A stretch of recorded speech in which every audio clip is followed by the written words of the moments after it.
नमस्कार। किरदार ज़िंदगी के नए पायदान पर आप सभी का हार्दिक अभिनंदन है, स्वागत है। हर बुधवार की तरह इस बार भी किरदार ज़िंदगी में एक नए किरदार को लेकर आई हूँ और नए किरदार के बारे में बहुत सारी बातें करेंगे। उनका छोटा-सा परिचय देना चाहती हूँ क्योंकि कोई भी किरदार जब हमारे कार्यक्रम में आता है तो वो किसी परिचय का मोहताज नहीं होता है। एक अज़ीम शख्सियत को लेकर आते हैं आपसे मिलवाने के लिए और आज हम बात कर रहे हैं एक ऐसे शख्सियत की जो शिक्षक भी हैं, मोटिवेशनल स्पीकर भी हैं और लीफ आर्टिस्ट हैं, पोएट हैं, पता नहीं और कितनी सारी प्रतिभाएं अपने शख्सियत में समेटे एक ऐसे किरदार को आप अभी सुनेंगे, देखेंगे, उनसे बातचीत करेंगे और उनके संघर्षों के बारे में हम बात करेंगे क्योंकि कोई भी व्यक्ति बड़ा जब बनता है, बहुत सारी परेशानियों को झेलता हुआ आगे निकलता है। आइए, मैं आपको रूबरू कराती हूँ हमारे आज के किरदार रूपम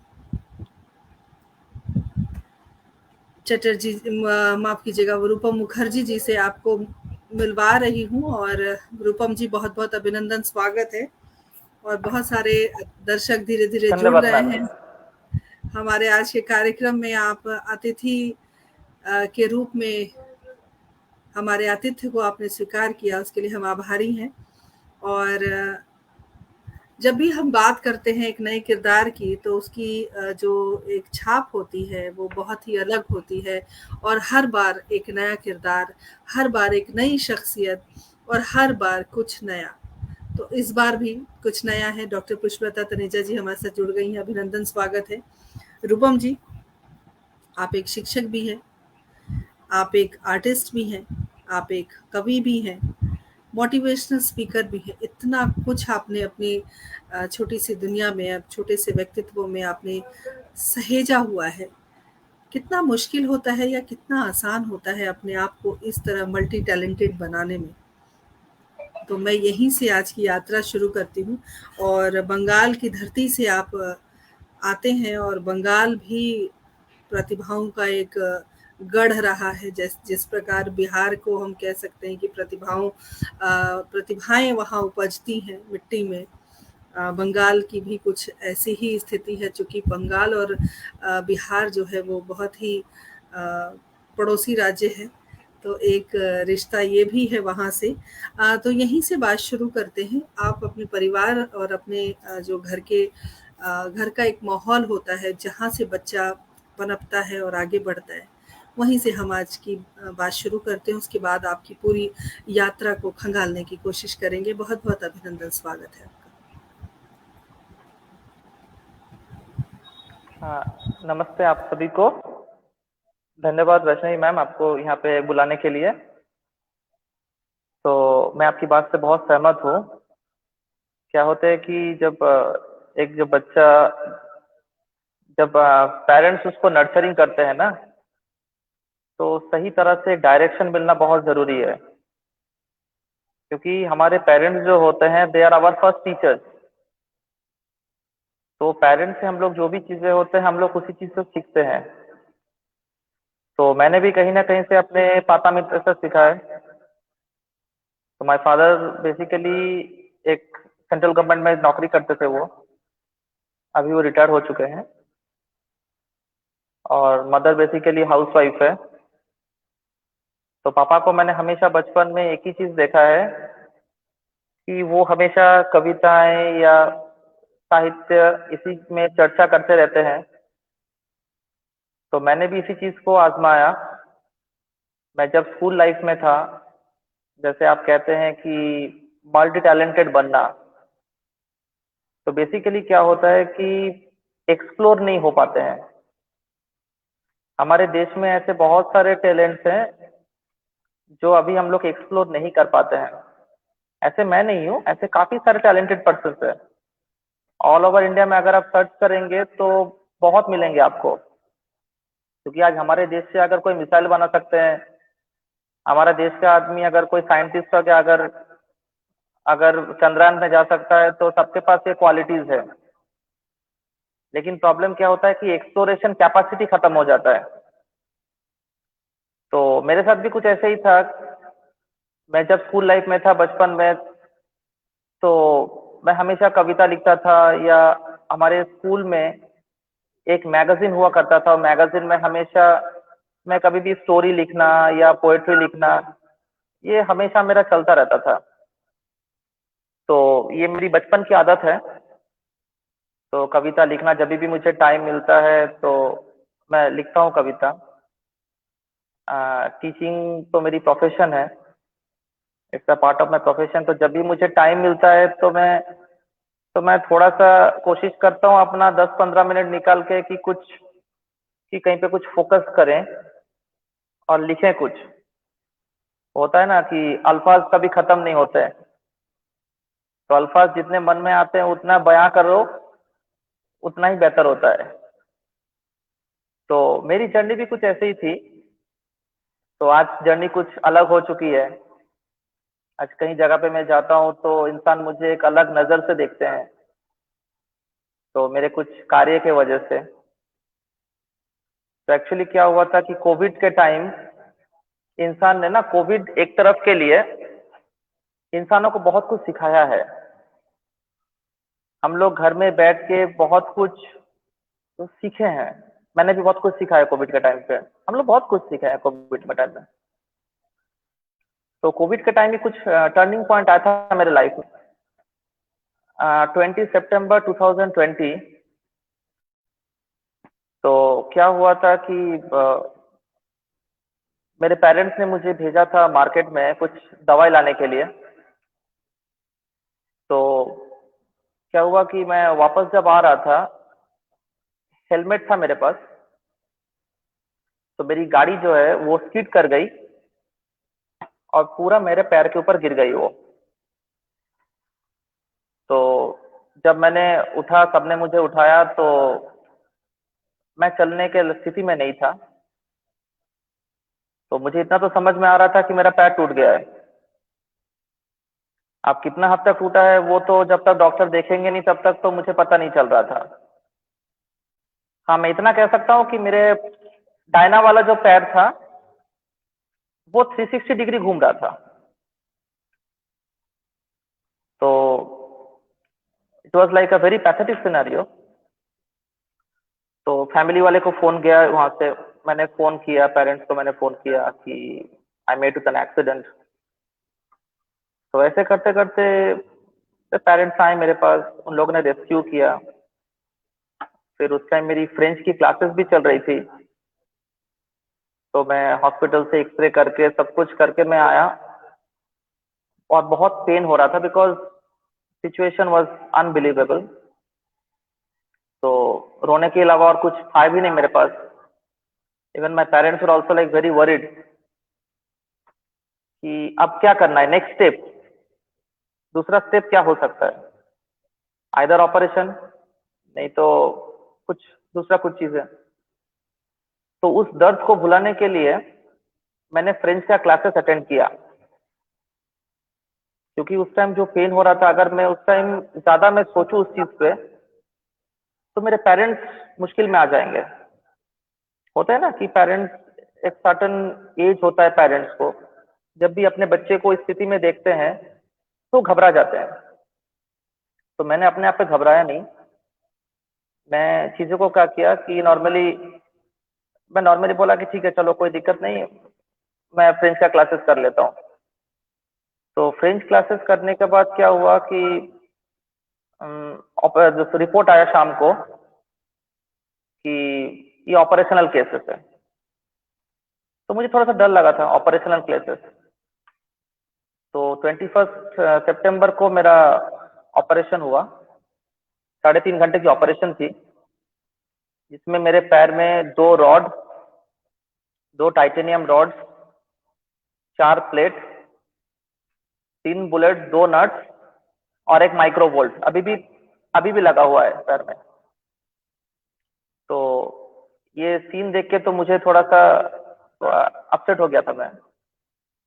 फिर हौसला आया कि नहीं, ओवरकम करना है। वो होता है ना कि यंग है, वी आर यंग ब्लड, तो we have to do something. तो 7 मंथ्स की बेड रिडन जर्नी थी। ऐसे ही सिनेरियो था, यही यही अक्टूबर का महीना, सितंबर अक्टूबर। तो क्या होता है कि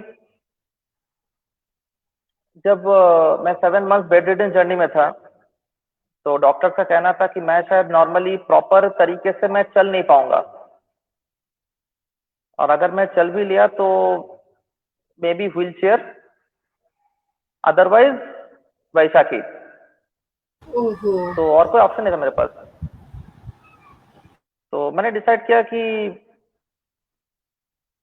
मैं ऐसे लाइफ को लीड नहीं करना चाहता, मुझे चल के दिखाना है। तो दुर्गा पूजा की टाइम थी। अब तो ऐसे ही आपने पहले ही बोला है कि दुर्गा पूजा ये बंगाल की एक प्राइड होती है। हमारे हमारे दुर्गा पूजा का तो अभी भी मौसम शुरू हो गया है। तो मेरे पास दुर्गा पूजा में पंडाल्स नहीं थे, कोई माँ की मूर्ति मैंने नहीं देखा था, खाली अपने परिवार वाला का चेहरा मुझे दिखाई दे रहा था। और 7 महीना में सिर्फ मेरे पास आंसू थे, वो दर्द के आंसू। तो मैंने राइटिंग शुरू किया, पोएट्री, उस चीज को भुलाने के लिए, वो दर्द को भुलाने के लिए मैंने राइटिंग शुरू किया। तो राइटिंग लिखते लिखते मैंने कविता को थोड़ा सा शॉर्ट किया। तो सोशल मीडियाज में काफी उस time Limca book of records, Guinness book और ये सब चल रहे थे। तो मैंने बोला कौन कि सी घर में कविता बैठे हैं, लिखी? कोशिश करके देखते हैं, रूपम कोशिश जी, करके कौन सी देखते हैं। कविता आपने पहली बार लिखी जब आप परेशान थे? क्या आपको याद है? हाँ, क्या बोल रहे हैं मैम? मैं ये पूछ रही हूँ कि जो पहली कविता आपने लिखी लॉकडाउन के दौरान, जब आप इंजर्ड थे, हम्म। तो वो कविता आपको याद है क्या? हमारे दर्शकों को हाँ, वो सुना कविता सकते मुझे याद है मैम। हैं? जी, मैं चाहूँगी दर्शकों को आप ज़रूर सुनाएँ, और एक बार पटल के उस पर ज़रूर हम देखना चाहते हैं कि कौन-कौन महानुभाव अपने कीमती वक़्त के साथ हमारे साथ जुड़े हैं। डॉक्टर पुष्पलता तनेजा जी हमारे साथ जुड़ी हुई हैं, संजय जी हमारे साथ जुड़े हुए हैं, सुदर्शन शर्मा, सुधि जी जो पटल की संयोजिका हैं, जुड़ी हुई हैं। हमारे बड़े भाई साहब आदरणीय सुरेंद्र शर्मा सागर जी जुड़े हुए हैं, जो कि पटल के मुख्य सलाहकार हैं। रतिराम गरेवाल जी लगातार हमारे साथ बने हुए हैं। महेश वर्मा जी, बहुत-बहुत अभिनंदन, स्वागत। आप सभी का स्वागत है। मेरे बड़े भाई साहब जुड़े हुए हैं, डॉक्टर चंद्रमणि ब्रह्मदत्त, बहुत-बहुत अभिनंदन, स्वागत आप सभी का। जुड़े रहिए, बने रहिए, और एक ऐसी कथा की ओर हम चल रहे हैं कि जो व्यक्ति खुद टूटा हुआ है, जो व्यक्ति खुद एक समय में ऐसा लग रहा है कि वो बैसाखी लेकर चलेगा, और वहाँ से वो एक मोटिवेशनल स्पीकर के रूप में कैसे उभरा, वो सारी कहानी आज हम यहाँ रूपम जी से बयान करवाने की कोशिश करेंगे। तो जी, आप अपनी बात रखिए और वो कविता ज़रूर हमें सुनाइए। जी, तो कविता मैं सुनाऊंगा सबको। तो क्या हुआ था कि मैंने उसको बहुत छोटा बनाया। तो कविता जो था वो इंग्लिश में था, dew bloomed, leaves withered, winter came. तो ये बेसिकली मेरे 6 शब्दों का, वो 6 शब्दों का 3 लाइन, 6 शब्दों का कविता 3 लाइन में। तो मैंने इंडिया बुक ऑफ रिकॉर्ड्स को मैंने भेजा था, इंडियन बुक ऑफ रिकॉर्ड्स को मैंने भेजा, ऐसे काफी सारे बुक ऑफ रिकॉर्ड्स को मैंने भेजा। तो लोग ने मुझे एक अप्रिसिएशन दिया, उन लोग ने मुझे एक लेटर दिया, इवन गोल्ड मेडल। तो लोग ने वो लिख के दिया था मुझे, that you became the first person to pen the smallest poetry of 6 words in 3 lines based on the category of flora and fauna. ये उस टाइम मैंने लिखा था जब हमारे विंटर आ रहे थे, और मैं उस टाइम बिस्तर में बैठा हुआ था। माई स्टीचर्स वर देयर, वो भी अभी भी मुझे याद है, 26 टीचर्स थे मेरे मेरे पैर में, 26 टीचर्स मेरे पैर में। तो उसके बाद वो काफी सोशल मीडियाज में हाईलाइट हुआ। प्रेस न्यूज में कभी भी कहीं पे भी मतलब कहीं मतलब होता था, इंटरेक्शन होता था, तो मेरे घर पे आते थे।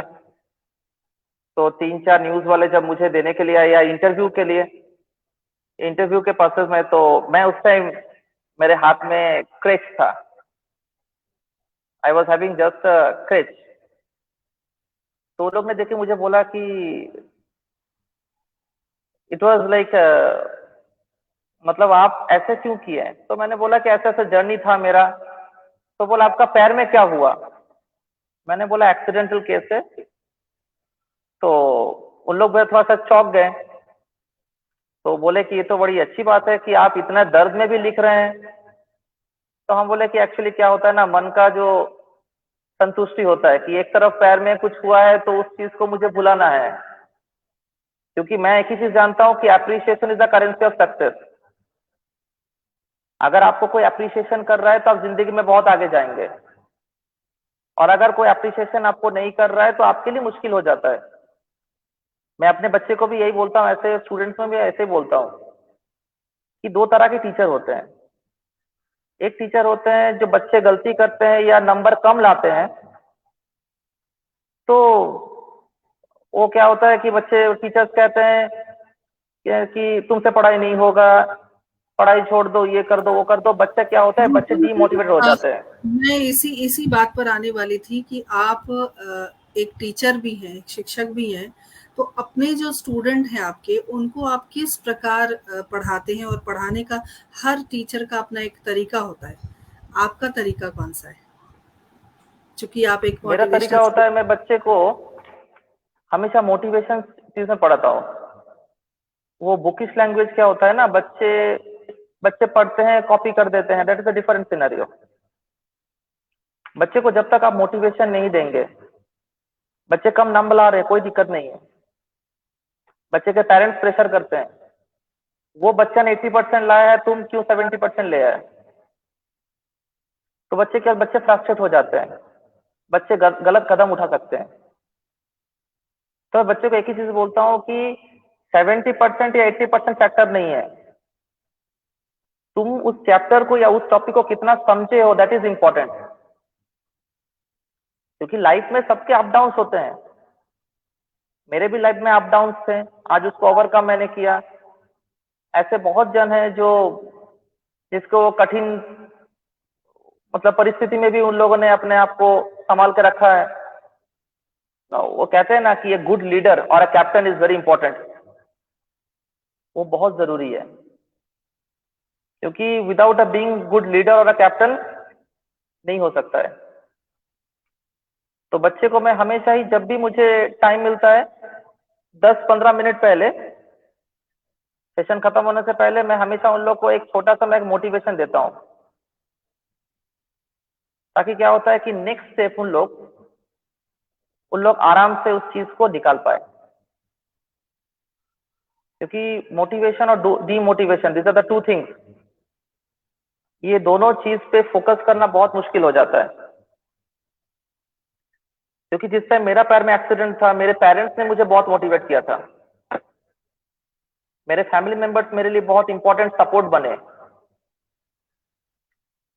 तो डॉक्टर का भी वही कहना था, जब मैं चल के दिखाया उन लोग के सामने, दे वर ऑल्सो वेरी हैप्पी। तो आज मतलब अभी अब मुझे कोई याद है। दिक्कत नहीं है चलने में? अभी कोई दिक्कत नहीं है? नहीं, अभी कोई दिक्कत नहीं है मैम। नहीं नहीं, अभी कोई दिक्कत नहीं है। अभी भगवान रूपम के जी आशीर्वाद आप से, सबके आशीर्वाद से कोई दिक्कत नहीं है।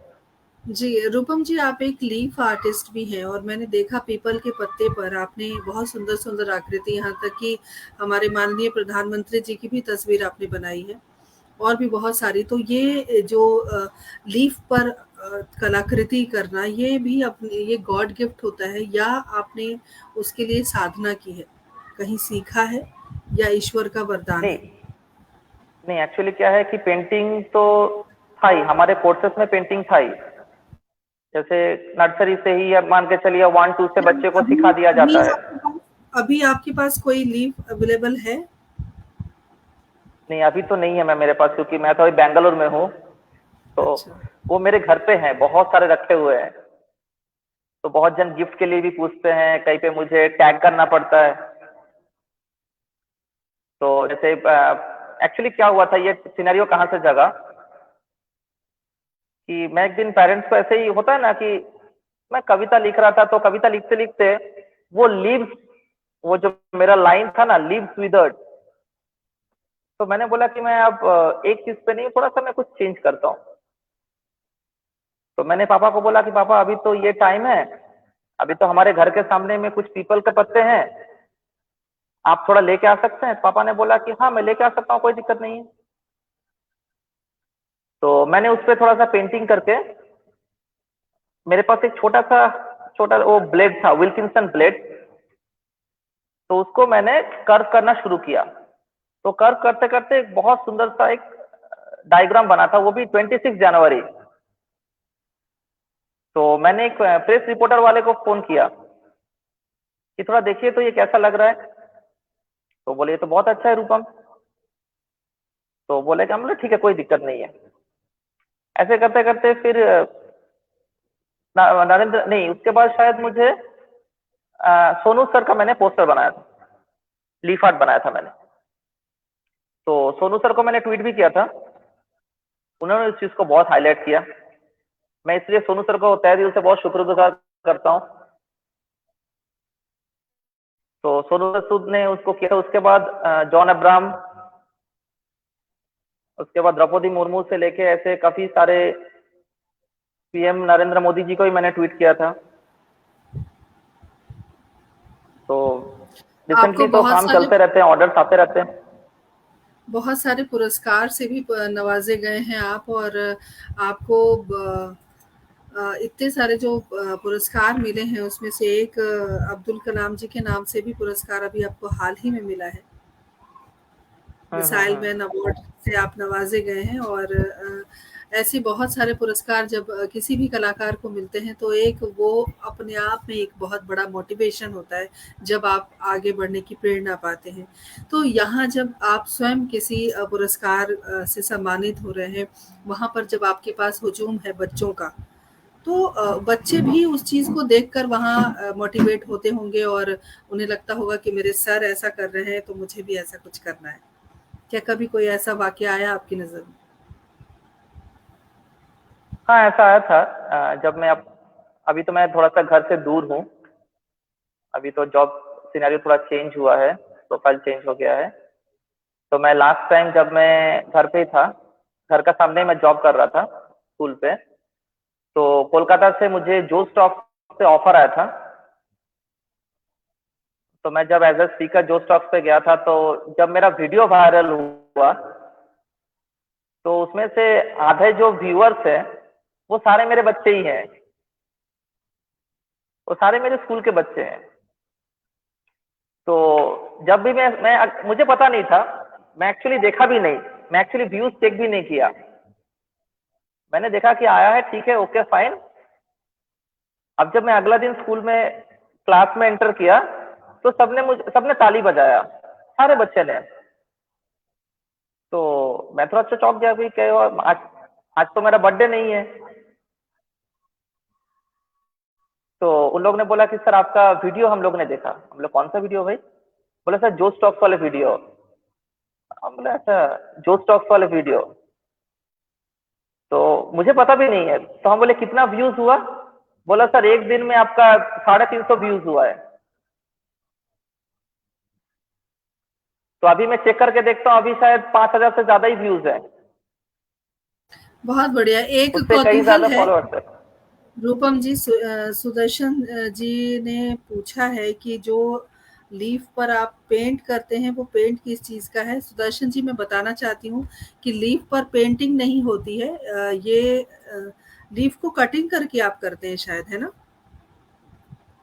हाँ रूपम हाँ जी? हाँ, मैं लीफ में ड्रॉ करके मैं कटिंग करता हूँ उसके ऊपर। कटिंग करते हैं, और ये कोई कलर नहीं है। और हमारे साथ डॉक्टर पुष्पलता तनेजा जी लगातार बनी हुई है। मोनिता सिंह को मैं देख रही हूँ, बहुत बहुत अभिनंदन, स्वागत है।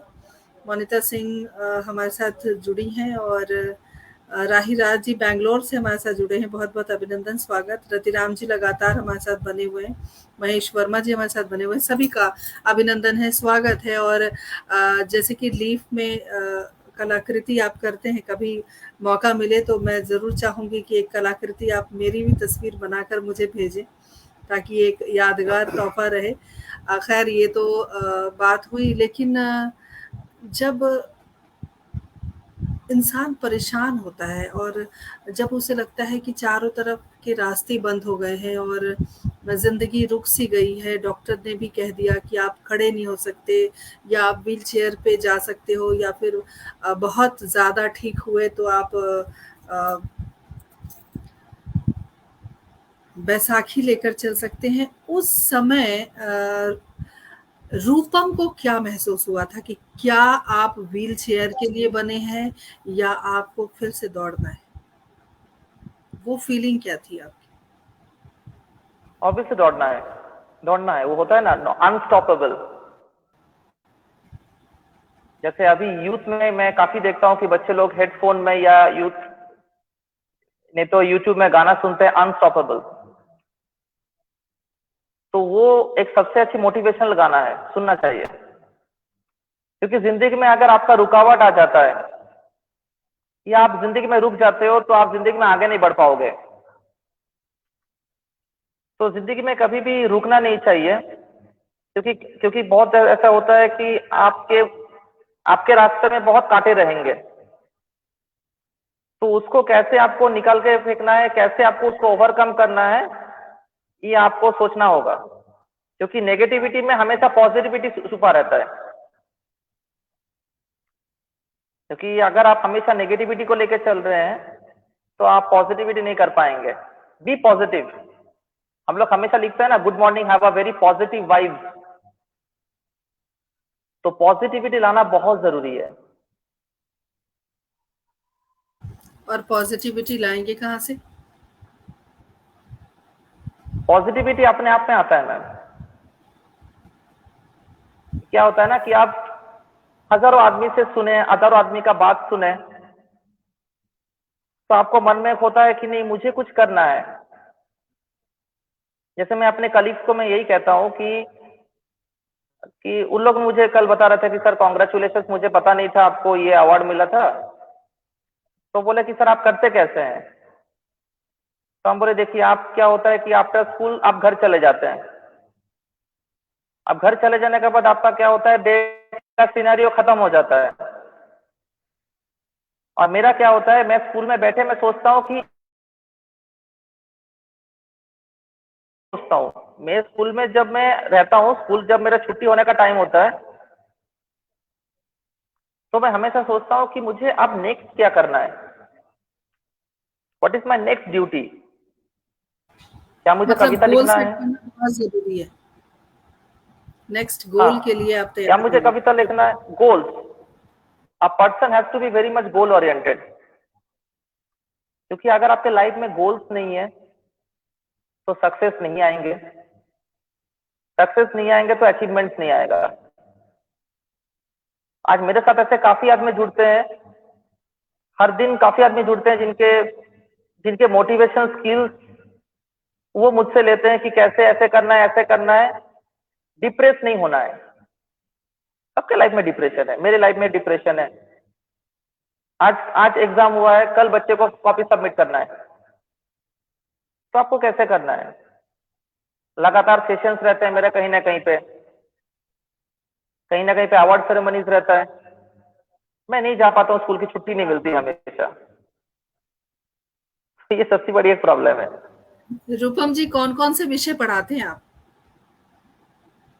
मैं बेसिकली कॉमर्स का टीचर हूँ, as well as I am an English teacher also. तो कॉमर्स तो हमेशा मेरे एक कोर सब्जेक्ट है, और इंग्लिश तो मैं पढ़ाता ही हूँ, तो ऑब्वियसली पोएट्री तो मन से आ जाती है। जी, पटल के उस पार दुर्गा नागले जी हमारे साथ जुड़ गई हैं, अभिनंदन, स्वागत है।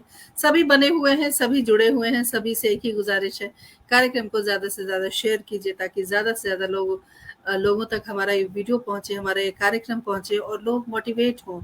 लोग जहाँ हताश हो जाते हैं वहीं उनके अंदर एक ऊर्जा आए, रूपम जी को सुनकर कि कैसी विपरीत परिस्थितियाँ जब जीवन में आती हैं तो हमें एक नई ऊर्जा के साथ आगे बढ़ना होता है। रूपम जी बहुत अच्छी-अच्छी हमारी चल रही हैं, और मैं चाहूँगी कि अपनी ज़िंदगी की उन बातों को भी आप शेयर करें जिससे आने वाली पीढ़ी या फिर जो लोग हमारे साथ इस वक़्त जुड़े हुए हैं कार्यक्रम से, उन्हें कहीं न कहीं कोई प्रेरणा मिले, या उन्हें लगे कि नहीं, निराश होना सिर्फ़ एक पार्ट ऑफ लाइफ़ है। हमको आगे बढ़ना है और ओवरकम किस प्रकार हम करें और किस प्रकार हम नई ऊर्जा के साथ अपना संचार करें। नहीं, जिंदगी में मैंने आपको पहले ही बताया था कि लाइफ में अप डाउन आते रहेंगे। सबके लाइफ में अप्स एंड डाउन होते हैं। जैसे मैं कभी देखता हूँ कि इंसान बहुत फ्रस्ट्रेट हो जाता है अगर अगर मोबाइल काम नहीं करता है तो एक्चुअली क्या होता है कि अगर आप उस चीज को ज्यादा फोकस कर रहे हैं, ठीक है, मोबाइल खराब हो गया, कोई दिक्कत नहीं है, तो उसको आपको टेंशन नहीं लेना है। आपको दुकान जाके उसको दिखाना है। क्या होता है, एंग्जाइटी बढ़ जाती है। मोबाइल फोन खराब हो गया, मैं किसी से बात नहीं कर पाऊंगा, तो आदमी क्या होता है, टेंशन बढ़ जाता है, बीपी बढ़ जाता है, प्रेशर बढ़ जाता है। तो ये चीजें नहीं रखना चाहिए। क्योंकि मैं हमेशा जब भी सेशन में जाता हूँ किसी भी जगह पे, तो मैं सबको एक ही चीज बोलता हूँ कि जिंदगी में टेंशन नहीं होना चाहिए। एक्चुअली क्या होता है कि मोटिवेशन किसी दूसरे को देख के नहीं सीखना चाहिए, अपने आप पे होना चाहिए, फ्रॉम योर कोर हार्ट। अगर आपको मतलब किसी और से मोटिवेशन मिल रहा है, ठीक है, कोई दिक्कत नहीं है, क्योंकि सबके लाइफ में गुरुज होते हैं। मेरे लिए तो मेरे पेरेंट्स गुरु हैं।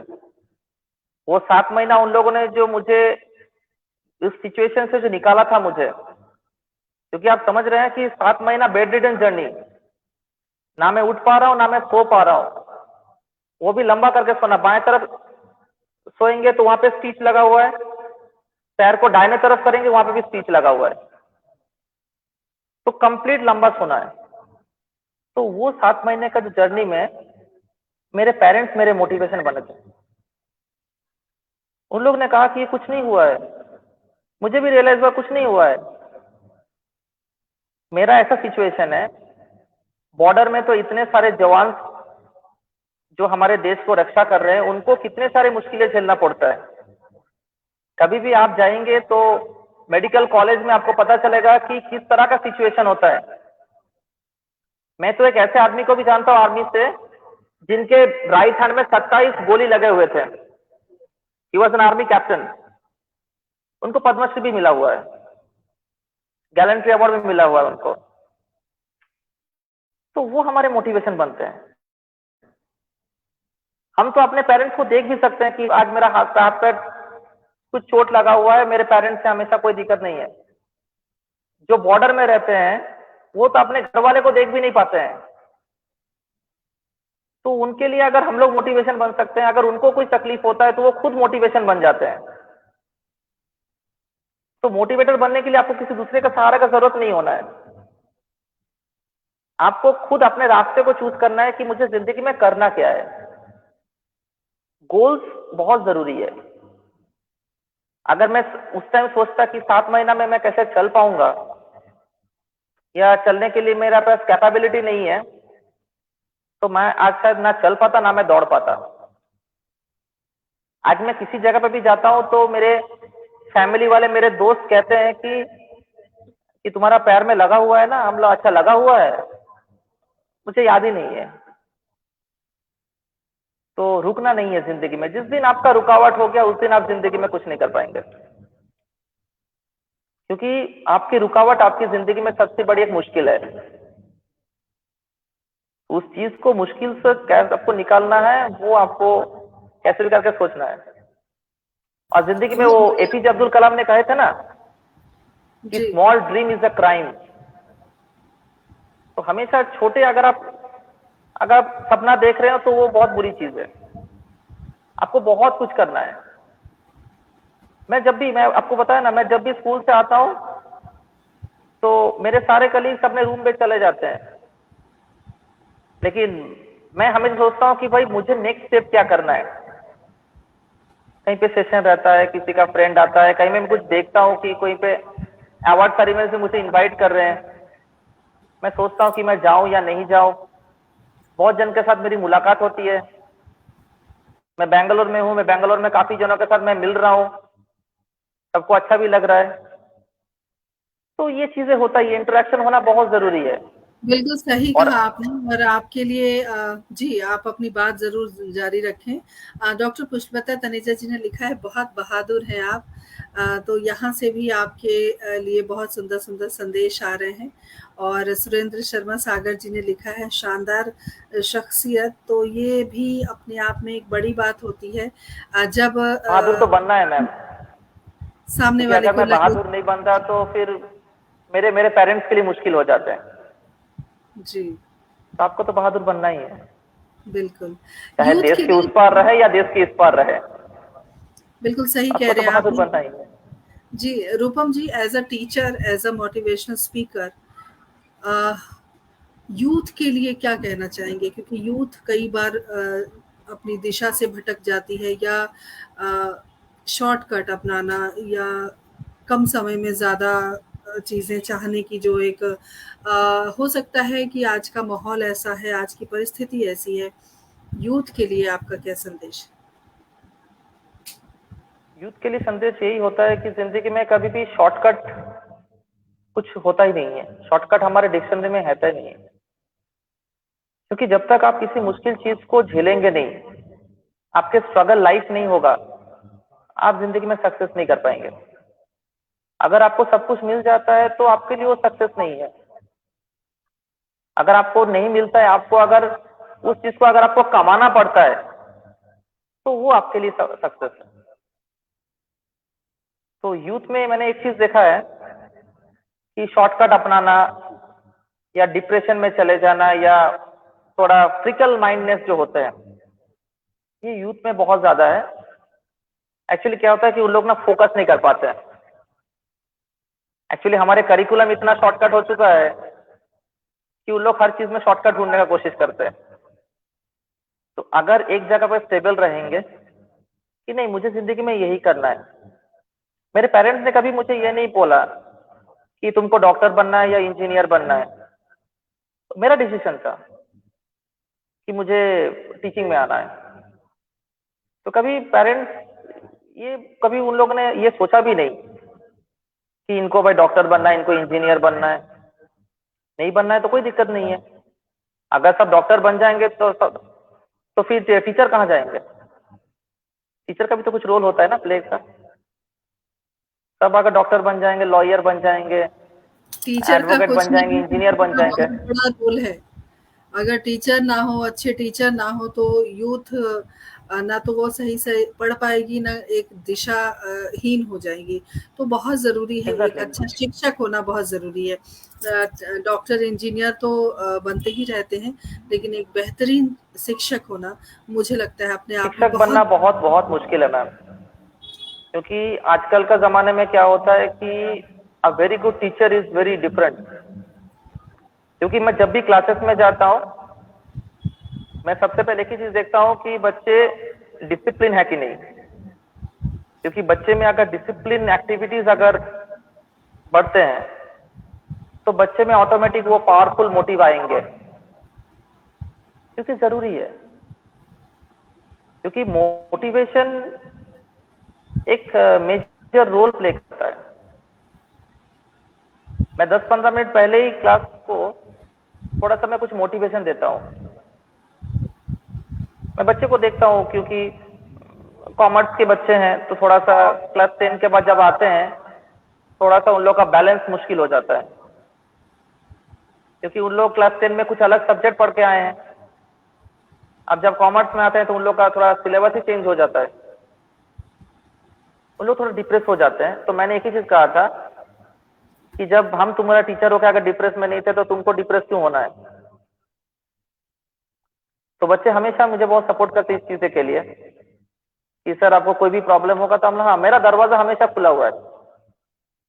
कभी भी मुझे अगर पढ़ाने का मौका मिले, खाली मुझे बोलना हो, आई विल टीच यू। बहुत क्योंकि मुझे बढ़िया, पढ़ाना ये बहुत बहुत अच्छा बड़ा, लगता है। बहुत बड़ा सपोर्ट आपने अपने बच्चों को दिया है। हमारे साथ डॉक्टर रूपल श्रीवास्तव जुड़ गई हैं। बहुत-बहुत अभिनंदन, स्वागत, आप सभी का आभार व्यक्त करती हूँ हमसे जुड़ने के लिए, बने रहने के लिए। और रूपम जी, बहुत-बहुत शुक्रिया अदा करती हूँ कि आपने अपना समय दिया और इतनी सारी बातें आपने की। वो लीफ की जो कलाकृति हम देख पाते तो और तमाम दर्शक देख पाते तो ज़्यादा मुझे लगता है बेहतर होता, लेकिन अफ़सोस की बात है कि वो हम नहीं दिखा नहीं, पा मेरे रहे पास हैं। अभी एक भी नहीं है मैम। और मैं भी नहीं दिखा पा रही हूँ, मुझे भी इस बात का खेद है, लेकिन चूँकि आप जुड़े और इतनी सारी आपने बातें की, मोटिवेशनल स्पीकर होने के नाते लोगों को सकारात्मक ऊर्जा प्रदान करना आपका दायित्व भी है, आपका कर्तव्य भी है और बखूबी इस काम को आप कर रहे हैं। एज़ अ टीचर आप एक बेहतरीन टीचर हैं, बच्चों को पढ़ा रहे हैं और जो हालात आपके थे, उस हालात से समझौता ना करके एक फाइटर की तरह बाहर निकलना, ये भी अपने आप में बड़ी बात है। तो एक शानदार शख्सियत से मिलवाया मैंने आपको, मैंने अपना वादा पूरा किया। अगली बार एक नए शख्सियत के साथ फिर रूबरू होंगे, तब तक के लिए आज्ञा दीजिए। रूपम जी, बहुत-बहुत शुक्रिया, बहुत धन्यवाद आपका। धन्यवाद मैम आपको भी, अगली मुझे बार यहाँ फिर बुलाने मिलते के लिए। हैं। जी, अगली बार फिर मिलते हैं एक नई शख्सियत के साथ, तब तक के लिए नमस्कार।